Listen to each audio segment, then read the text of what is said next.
Hello, and welcome to the beginning of my series covering Wyrd's The Other Side. This video will explain what the various terms the game uses means and gives a breakdown of what the various cards that represent units, their equipment, and so on look like and mean. In this video's description, I'm including links to the free rulebook and the FAQ and errata document for those who want to see the exact wordings on the rules, as I'm mostly going for understandability over reading it exactly as written. First off, what is The Other Side? It's an army-sized miniature wargame set in an alternate 1910s on Earth in the Malifaux universe. For those unfamiliar with Malifaux, what generally matters is that magic is real, there's a portal to another world that Earth is trying to go full colonial on, it's fighting back, and now a bunch of that world's monsters have found their way over here. You play as one of the Earth's nations, some crazy cultists, or some monsters from another world. Unlike most other miniatures games, we don't use dice here. Instead, we use what's called a fate deck, which is basically just normal deck of cards, including both jokers, with some special suits. As long as you and your opponent know what normal suit matches the suit used in game, you can use any old deck of cards to play. The major perk here is that rolling endless snake eyes just doesn't exist. There are still cards that suck to flip, but the game has built-in mechanics to draw cards into your hand and cheat using them when you really need a certain attack to land or to keep a crucial unit alive. Whenever you begin to build your list for a game, called your company, the first thing you do is to pick your primary faction, called your allegiance. Each one has its own allegiance card that gives bonus abilities to all units that belong to that allegiance. This is where a lot of the core thematic power for each allegiance comes from, and they're all very different from each other. You also get to choose your Envoy, which is an optional secondary faction you can hire in from. Think of these like your designated pool of mercenary units. These come with an Envoy card, which gives usually toned-down versions of the abilities on that faction's allegiance card. Every Envoy comes in one of two flavors, Allies or Syndicates. It's easy to tell them apart because whichever one it is will be the first ability written on the Envoy card. Allies require that you bring a dual allegiance commander who belongs to both your allegiance and your Envoy, and they only let you hire in squads from your Envoy. For example, if your allegiance is the Gibbering Hordes and you choose Kawatora as one of your commanders, then you can take the Kimon as your Envoy. Syndicates are more widely available to take. Instead of requiring a certain commander be hired, anyone on their side of the fight can choose them as an Envoy. So, if you take an Earth Allegiance, which currently includes Abyssinia, King's Empire, and the Three Kingdoms, then you can always take the Guild as your Envoy. They also let you hire any units from them instead of just squads, but they have a smaller hiring pool generally. Regardless of whether your Envoy is an ally or a syndicate, you can only ever spend 50% of the points you use to make your company, called scrip, on the units and assets from them. So that's the big view. Let's start to move a little smaller. A unit is the thing that you hire into your company before the game, and it's what you activate on your turn. These each have their own unit cards, which I'll go over shortly. A Fireteam is the individual base that's physically touching the board. Every unit is made up of between 1 and 4 of these. Each Fireteam has its own separate pool of health, and each takes its own action during the activation. A model is the miniature that sits within each Fireteam. Each Fireteam has 1, 3, or 5 models on it, which are essentially the Fireteam's health count. When a Fireteam takes damage, you remove that many models from it. Unit cards give you details on the unit's stats, how many Fireteams and models it's made up of, and its actions and abilities. Remember, your units also benefit from your Allegiance or Envoy card. Every unit has 4 core action values, or AVs for short. SP is speed, DF is defense, WP is willpower, and AR is armor. Every action has its own AV too, and some special units like commanders also have TA, or tactics, which would be on the bottom left of the card. All unit cards have 2 sides, normal and glory. Only the face-up side ever counts during play, and the glory side is almost always the better one. Every allegiance has its own way to flip its units into glory, and some units actually have ways to flip units out of it too. At the bottom of the card, there's also an explanation of the unit's base size, how many models are on each Fireteam, and how many Fireteams are in the unit. Units whose Fireteams have only the 1 model on them, like on screen now, will say Fireteam and then something millimeters, where that something is the Fireteam's base size. When the Fireteam has multiple models on it, it will also say something like X times Y millimeters, where X is the number of models sitting in that Fireteam, and Y is the base size of those models within the Fireteam. Along with the base size description, at the bottom of the stack cards, some units will have 1 or more special unit rules.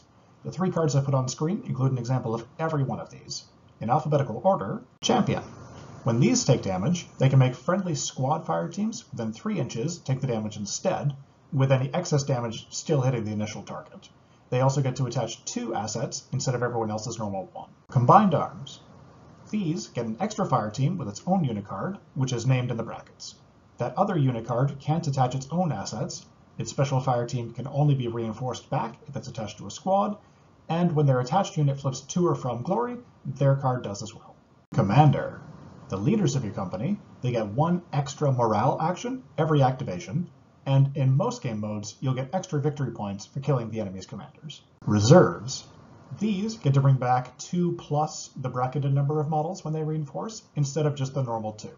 So the speckled crawlers here would get to reinforce 5 total, 2 plus 3. Squad. The bracketed number is how many Fireteams the unit is made up of. These generally have the most Fireteams, but they must always follow the cohesion rules. Cohesion means that every Fireteam in the unit must be within 8 inches of all other members. Movement happens simultaneously, so you can break cohesion in the middle of a movement as long as you end back in full cohesion. Even enemy movement effects can't force a squad to break cohesion, but to compensate for that, any movement effect that hits 1 squad Fireteam also moves the rest of the unit half the distance, unless it says otherwise. Titans. These can move through and see over non-Titan Fireteams. They ignore engagement effects if engaged only by non-Titans. They ignore all terrain effects marked as being low, but they're the only type affected by terrain effects marked as being high. These get to attach 3 assets instead of everyone else's normal 1. Lastly, unique. These are mostly your named characters, so you can only ever have 1 of each of these in your company. Every action a unit can take is made up of 1 or more action types. Melee are short-range attacks. These are also used to measure a Fireteam's engagement range, which I'll cover soon. Missile are long-range attacks. These are the most restrictive actions, as they're what's most affected by the attacker or their targets being engaged. Magic doesn't inherently mean anything on its own. It really only matters for a few units who give benefits to or punish magic users. Morale is mostly the non-attack actions, usually either boosting the user or another friendly unit in some way. Sometimes actions or abilities will have one of these 2 symbols on them. Both indicate that it's an area of effect in some way. The left one, Aura, impacts everything in range, including the user, and is usually an effect that stays in play for a while. The right one, Pulse, does not include the user, and is usually an instant thing, like an attack that targets multiple nearby enemies. Engagement just means that a Fireteam is within an enemy Fireteam's melee action range. When this happens, they get some benefits and some penalties. First, engaged Fireteams can't take missile actions at all. Engaged Fireteams also can't be targeted by missile actions unless the attacker discards a card first. If a unit has any engaged Fireteams in it, then the whole unit can't take the rush order at all. We'll cover orders later. Lastly, if an engaged Fireteam tries to walk out of an enemy's engagement range, they suffer a disengaging strike. This is an automatic hit from the enemy's melee action, so it's very dangerous. Titans get a big advantage here, in that all of what I just covered only counts if they're engaged by another Titan. So for example, on the left, where the Dreadnought is engaged by an Alpha Crawler, it does count as being engaged, so it can't shoot the Storm Siren. However, on the right, where it's only engaged by Karkanoi, it can shoot the Storm Siren. When a unit activates, you give it one of 3 orders: Advance, Rush, or Focused Effort. Advance lets each Fireteam in the unit take their actions if they want, then they all move up to their speed stat simultaneously, and then any Fireteams that didn't act now can. Rush moves each Fireteam up to twice its speed simultaneously, then they take a melee action. Focused Effort doesn't move the unit at all, instead they get to gain a token of their choice other than tactics, then they each get to take their actions. I'll cover what the tokens do soon. One big topic I'll save the details on for another video is Duels, but for now, this is when you would use a unit's AV to try and beat either a target number or an enemy's AV to make the action happen. Triggers are optional but beneficial parts of an action that only happen if you have a certain suit in your duel total, or if you beat the opponent by at least a certain number. For example, the Railgunner has the powerful shot trigger it can take for every 3 margin that it beats the enemy's duel total by. If the action's text says strength and then a number, then it lets you do a penetration flip if you tie or beat the defender's duel total. This lets you try and break through the opponent's armor to do some damage. There are also 3 terms that show up a lot in the actions. These are accurate, piercing, and area.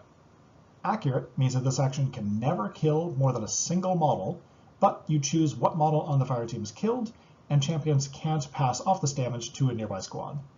This makes these very good actions for killing enemy commanders in particular, or for sniping an annoying adjunct out of a squad fireteam. I'll cover what an adjunct is in a bit. Piercing just lets you flip an extra card in a penetration flip and choose which one you want to use to break through their armor. This makes these attacks much more likely to do some heavy damage to the target. Area means that after you do the penetration flip, you flip another card. Any fireteams within 3 inches of the original target, other than the attacking fireteam, whose armor is lower than the value of the card flipped, also takes 1 point of damage. It's always exactly 1 damage, no matter how high above their armor the card's value is. For example, here the middle Electrocutioner is considering shooting the middle Carcanoi with an attack with area. The attacking fireteam is within 3 inches, but it's safe from its own area damage. However, the top Electrocutioners, both other Carcanoi, and the leftmost Urazi are all in area range, and so might be hurt by the attack. The player would have to consider whether it's worth risking hurting their own fireteam for the odds of doing lots of damage spread across the enemy. One last thing to cover about units, and that's a coordinated strike. This lets you take a second activation right away, but it has some limitations. You can only do this if your opponent activated a unit before this activation, and you have to spend a tactics token to do this unless either of the 2 units you're coordinating is a commander. So, tokens. There are 5 tokens used in the game, 4 of which are set into pairs. The 4 paired tokens go onto the individual units, while the other one, tactics tokens, goes onto your company as a whole and is usable by any of your units. The first pair is inspired and shaken tokens, while the other pair is pinned and reinforcement tokens. Whenever a unit has 1 token on it and gains its paired token, you must discard 1 of each in the pair until you only have 1 or none of that paired token. For example, if a unit has 2 shaken tokens and would gain an inspired token, it immediately discards 1 of each of them and is left with just the 1 shaken token. Let's start with the most important token, tactics. These have a bunch of different uses. At the start of each turn, you can spend them to draw cards into your hand to use later, 1 token per card, and to buy stratagems, which I'll cover later. During your unit's activations, you can do operation-specific actions, which for now basically just means how you score victory points, flip an extra card anytime you're asked to flip a card, let a unit ignore all disengaging strikes for the activation, or to do a coordinated strike between 2 non-commander units. Inspired tokens can be spent on your units to give them +2 to an AV, while shaken tokens can be spent on your enemy's units to give them -2 to an AV. You can use 1 of each per duel.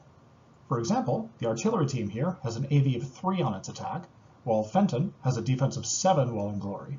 But if the artillery team spends its inspired token and Fenton's shaken token, then suddenly the duel is AV 5 versus defense 5 for a fair chance of success. The other pair of tokens is a little more complicated. Pin tokens slow down a fire team in the unit by 2 inches per token on them to a minimum of 0-inch movement. You have to discard all pin tokens on a unit after resolving any movement that was affected by them. For example, this unit of infiltrators has 4 pin tokens on it, and they take the advance order. Normally, they would each move 6 inches, but here the first one moves 0 inches, discarding 3 pin tokens. The second moves 4 inches, spending 1 pin token, and the last one gets to move its full 6 inches. If they still had any pin tokens left on them, at this point they would discard them. Reinforcement tokens have 2 different uses, each in a different phase of the turn. Firstly, at the start of the turn, each unit can spend 1 reinforcement token to bring back 2 killed models, including any adjuncts. Units that have reserves get to bring back more models. These reinforced models must fill injured fire teams first, and then at that point, if they have extra models left over, they can return a killed fire team back base to base with a living one and put the remaining models onto there.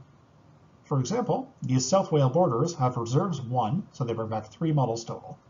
Their living fire team is missing 1 model, so 1 of their reinforcing models goes there. Then they bring back their killed fire team and put the remaining 2 reinforcing models onto it, including their killed adjunct. Secondly, during the unit's activation, it can spend a reinforcement token to flip a damaged asset over to its useful side. For example here, Charles Edmonton has 1 damaged asset, so during his activation he spends a reinforcement token to repair it and flip it over. Speaking of assets, what are they? Assets are extra equipment that you can buy and attach to your units. Every normal unit can attach 1 of these, champions get 2, and titans get 3. These give new abilities to the unit they're on, but more importantly, they're also part of that unit's health count. If the asset has any restrictions or a cost, it'll say those at the top just beneath the name. Assets that have a disable value at the bottom can be flipped over to absorb that much damage from one source. When the asset is flipped over, you don't get any of the abilities written on it until it's flipped back over, or it can be removed completely to absorb one more point of damage.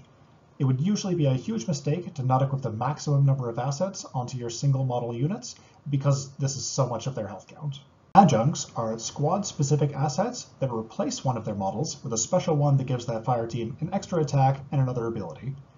These don't have a disable value, but instead the adjunct model absorbs 2 damage when it's killed instead of just 1, and it can be reinforced again later.